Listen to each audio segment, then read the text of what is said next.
আপনি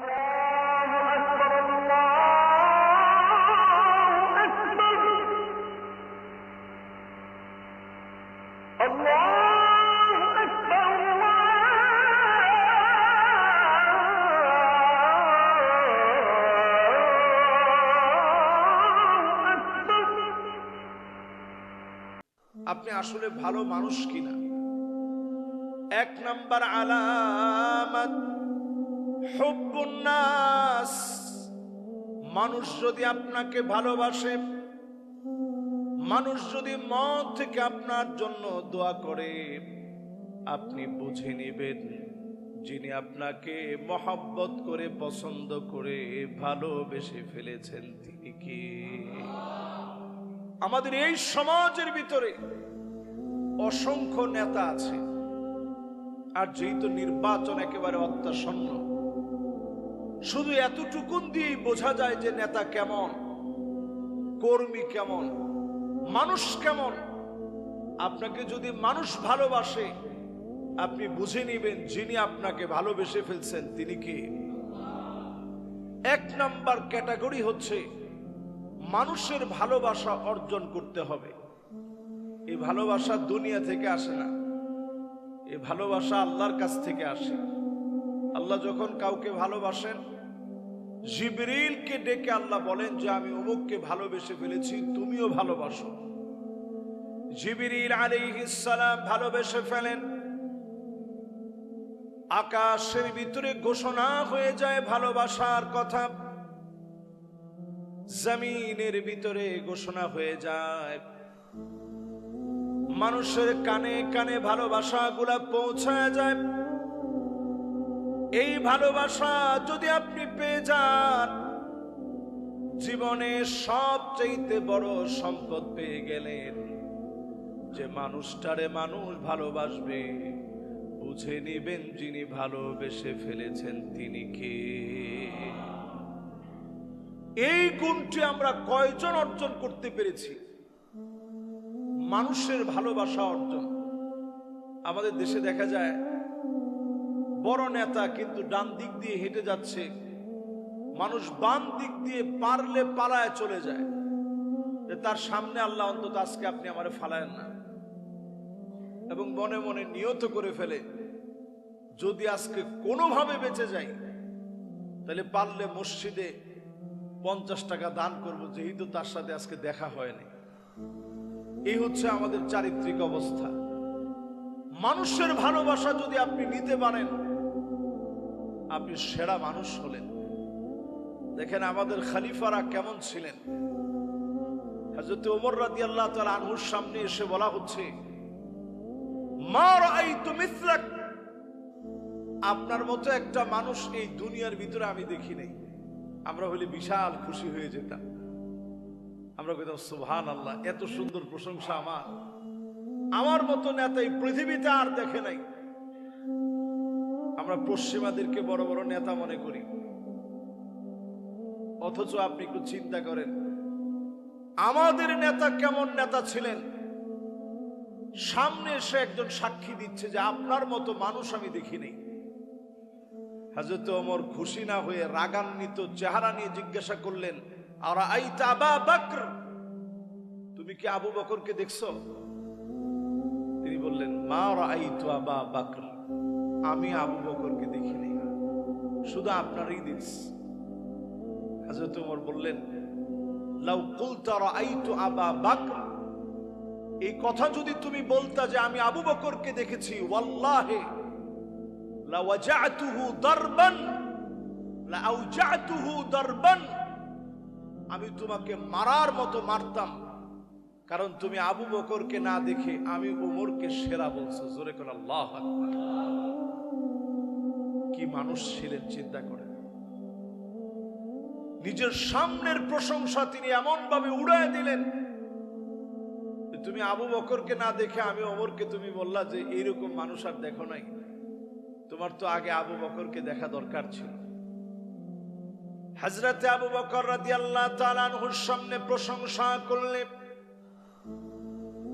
এমন ভাবে তিনি কাঁদতেন, বারবার তিনি বলতেন, اللهم لا تؤاخذني بما يقولون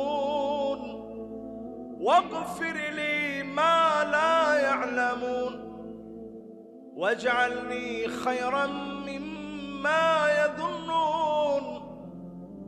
আয় আল্লাহ তাআলা, লোকেরা আমার সম্পর্কে যা বলেছে আমি তো আমার নিজের চিনি, আমার গোপন অনেক বিষয় আছে দুনিয়ার কেউ জানে না। আয় আল্লাহ, সেই বিষয়গুলো আল্লাহ আপনি মাফ করে দেন। মানুষ যেমন ধারণা করেছে এর চাইতে বেশি সেরা আল্লাহ আপনি বানায় দেন। এজন্য জগতের সেরাদের সেরা যিনি বানায় দিয়েছিলেন তিনি কে? নবীদের পরে জমিনের শ্রেষ্ঠ মানুষ ছিলেন হযরত আবু বকর রাদিয়াল্লাহু তাআলা আনহু। এই জমিনের শ্রেষ্ঠ মানুষ ছিলেন হযরত ওমর রাদিয়াল্লাহু তাআলা আনহু, হযরত ওসমান রাদিয়াল্লাহু তাআলা আনহু, হযরত আলী রাদিয়াল্লাহু তাআলা আনহু। এই জমিনের শ্রেষ্ঠ মানুষ ছিলেন ওনারা। আল্লাহ রাব্বুল ইজ্জাতুল জালালের ভালোবাসা অর্জন করেছেন, মানুষের সঙ্গে মিশছেন, কাছ থেকে মানুষের কথা শুনেছেন। এমনকি হযরত ওমরের সামনে এসে একদিন প্রশংসা করতেছে যে ওই লোকটা খুব ভালো মানুষ। হযরত ওমর বললেন, সাফারতা মাহু, তুমি কি তার সাথে সফর করছো? কইছে, না খলিফাতুল মুসলিমিন, আমি তো সফর করি নাই। তো কেমনে বুঝলা লোকটা ভালো মানুষ? আতাআমালতা মাহু, কোনদিন কি তার সাথে লেনদেন করছো? না, লেনদেনও তো করতে পারিনি। তো লেনদেনও করো নাই, সফরও করো নাই, বুঝবা কেমনে লোকটা ভালো? একজন মানুষকে চিনার জন্য তার সঙ্গে চলতে হয়, তার সঙ্গে মিশতে হয়। আল্লাহ আপনাকে ভালোবেসেন, ভালোবাসাটা কতটুকু আপনি পেয়েছেন এটা বুঝবেন মানুষের সঙ্গে আপনার সঙ্গে আচরণ কেমন। মানুষ যদি আপনাকে দেখে কোনো ডর ভয় না, কোনো অস্ত্রের কারণে নয়, দলীয় কোনো পদ পদবীর কারণে নয়, আপনাকে যদি দিল থেকে মহব্বত করে, আপনি বুঝে নিবেন যিনি আপনাকে ভালোবেসে ফেলেছেন তিনি কি। 2 নাম্বার আলামত হুব্বু তাআল্লুমিল কুরআনি ওয়া তাদাব্বুরিহি ওয়া তাতবিকিহি। এই কোরআন পড়া লাগবে, এই কোরআন শিখা লাগবে, এই কোরআন মানা লাগবে, এই কোরআন প্রায়োগিক শক্তি হিসাবে প্রয়োগ করার জায়গায় বসাতে হবে। এই কোরআনকে যারা মহব্বত করবে বুঝে নিবেন যিনি আপনাকে আমাকে আমাদেরকে ভালোবেসে ফেলেছেন তিনি কে। 2 নাম্বার, কোরআনের সঙ্গে আপনার সম্পর্ক কেমন। এই সম্পর্ক প্রমাণ করে দিবে আপনি কেমন মানুষ, আল্লাহর সাথে আপনার সম্পর্ক কতটুকু। বড়ই আফসোস, আমরা কোরআনুল কারীমের সাথে সম্পর্ক হারিয়ে ফেলেছি। রমজান আসলে অনেকে আমরা আলমারির উপর থেকে কোরআনটা নামাই, কোরআনের উপরে অনেক বালু পড়ে থাকে, ওইটা পরিষ্কার করে পড়ার কোনো আকর্ষণ অনুভব করি না। আবার একটু মুছে টুছে আবার সুন্দর করে সসম্মানে আলমারির উপরে রেখে দিই। কোরআন শুধু আলমারির উপরে থাকতে আসে নাই। ফানজুরু আম্মান তাখুযুনা দীনাকুম, এই কোরআন এসেছে চুলের গোড়া থেকে নিয়ে পায়ের তালু অবধি পরিবর্তনের জন্য। আল্লাহর কোরআন এসেছে আপনাকে আমাকে চালানোর জন্য। ওয়ানিহকুম বাইনাহুম বিমা আনজালাল্লাহ, এই কোরআন এসেছে আমাদের আইন পরিবর্তনের জন্য, বিধান দেওয়ার জন্য। এই কোরআন অনুযায়ী যদি আপনি চলেন, সমাজের চিত্র যিনি পাল্টায় দিবেন তিনি কে। আসলে পশ্চিমা সভ্যতার ভিতরে যে কিচ্ছু নাই, এটা এফস্টেন ফাইলের মাধ্যমে পরিষ্কার হয়ে গেছে। যে মানুষগুলোকে আমরা পৃথিবীর ত্রাণকর্তা বলে মনে করতাম, আদর্শবাদী চিন্তার মনে করতাম, শান্তির খোরাক মনে করতাম, এরা এতটা নিকৃষ্ট, জানোয়ারের চাইতে নিকৃষ্ট। এদের চরিত্র বলতে কিছু নাই।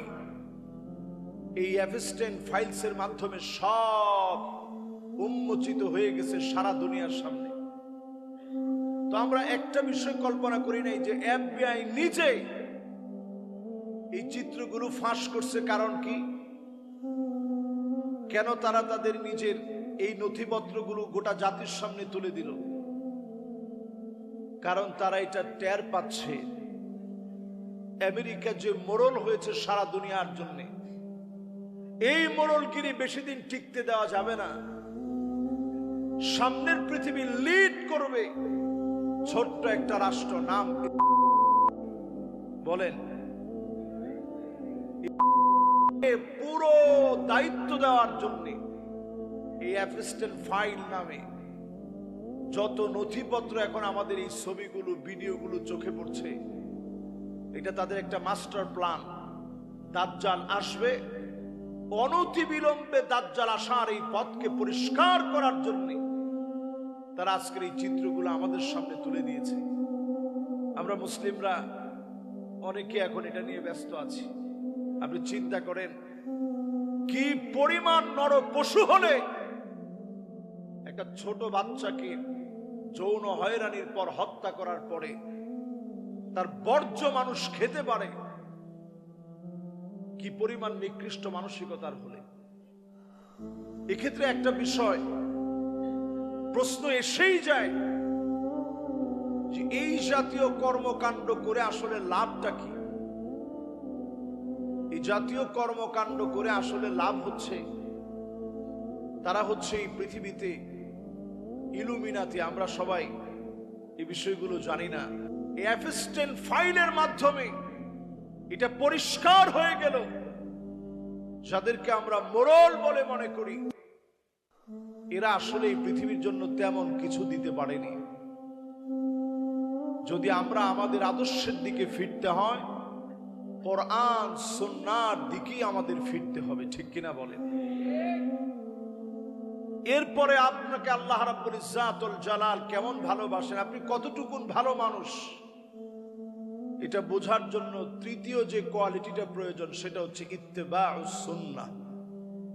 নবী করিম সাল্লাল্লাহু আলাইহি ওয়াসাল্লামের সুন্নত আপনি কতটা মানেন? যে যত বেশি নবীজির সুন্নত মানে তত বেশি সে আল্লাহর কাছে দামি হয়। আল্লাহ তাআলা যুগে যুগে বহু মানুষকে বহু গুণ দিয়েছেন।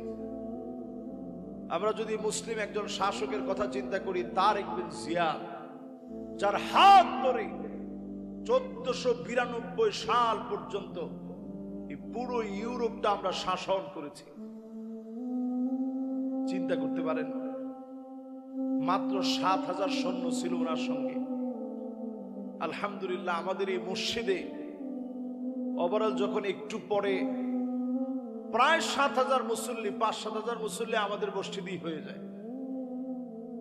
এইরকম 7000 জনের একটা বহর নিয়ে পুরা সাম্রাজ্যের বিরুদ্ধে আটলান্টিক মহাসাগর পাড়ি দিয়ে যখন তিনি গিয়ে নামতেছেন, দেখেন সব রেডি হয়ে আছে।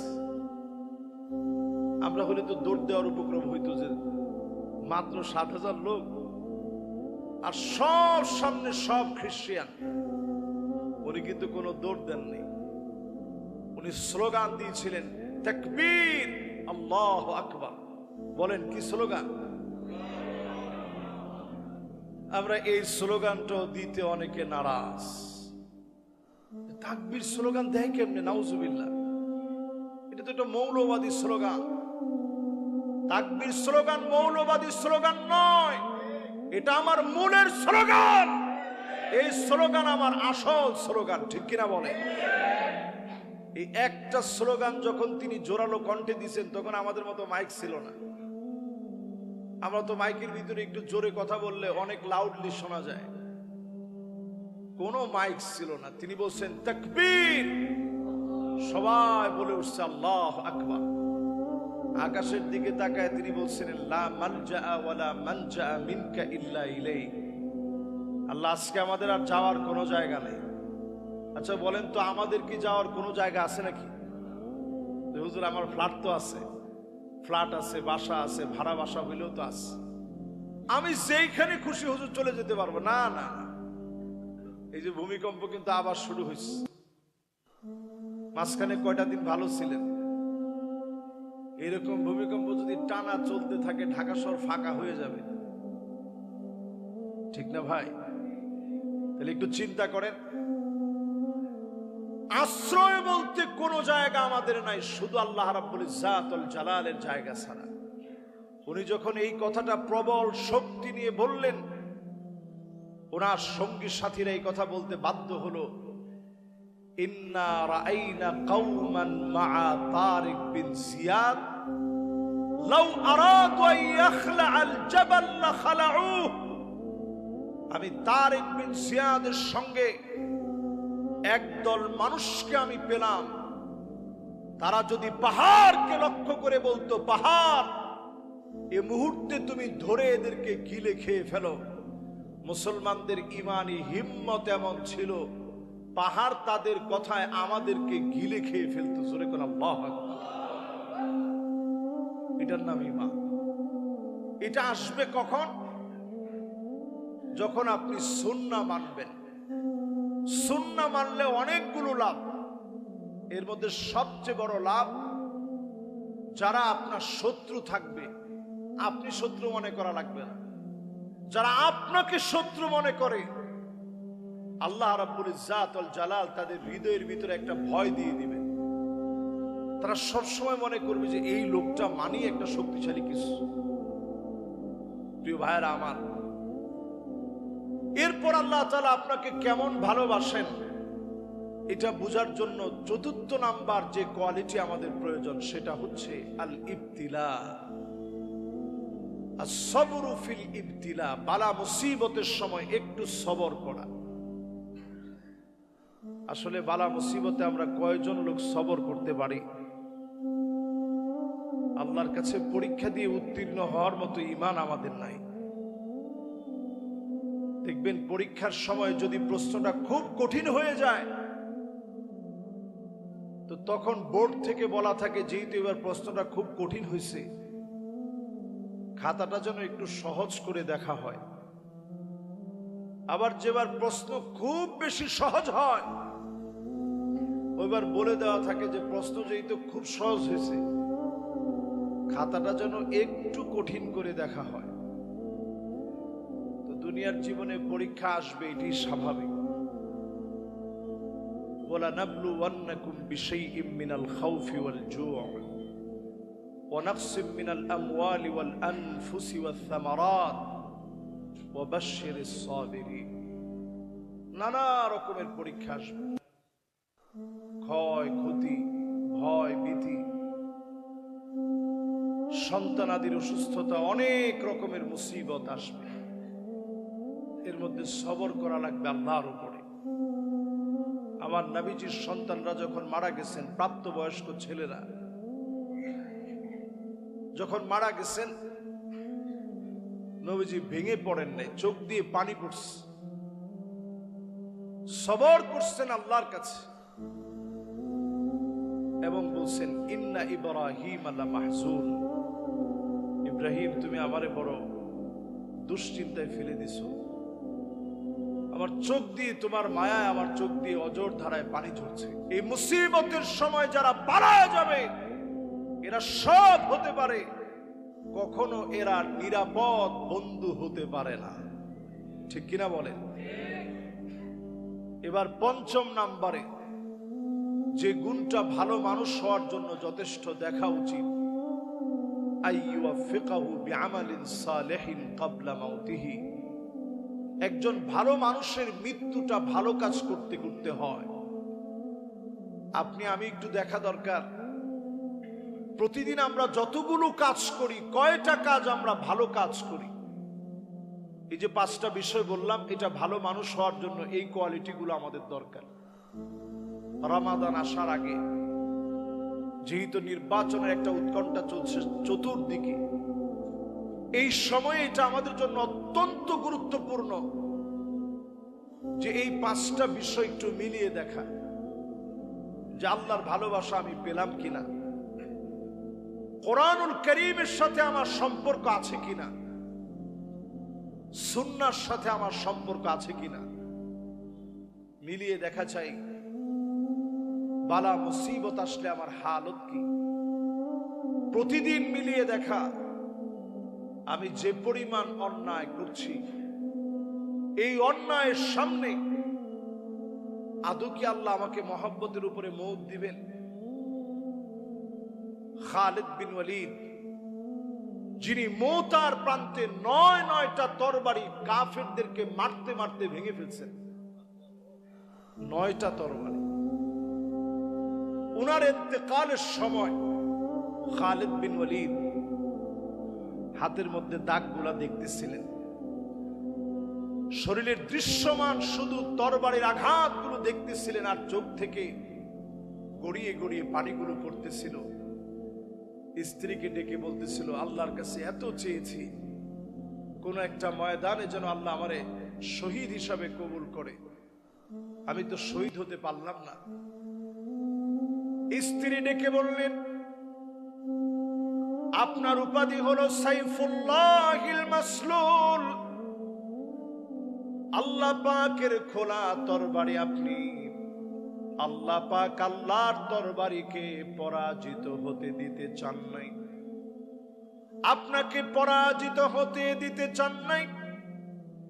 সাইফুল্লাহিল মাসলুল, আপনাকে আল্লাহ পাক পরাজিত করেন নাই।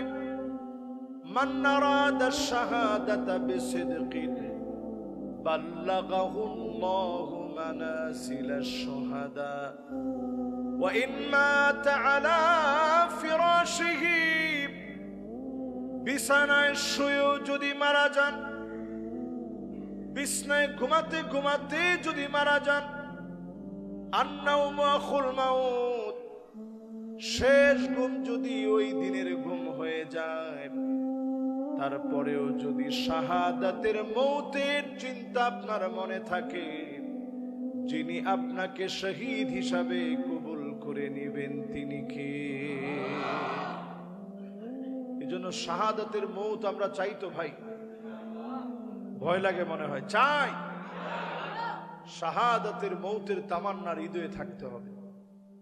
আমরা শহীদ হতে চাই আল্লাহর দ্বীনের পথে।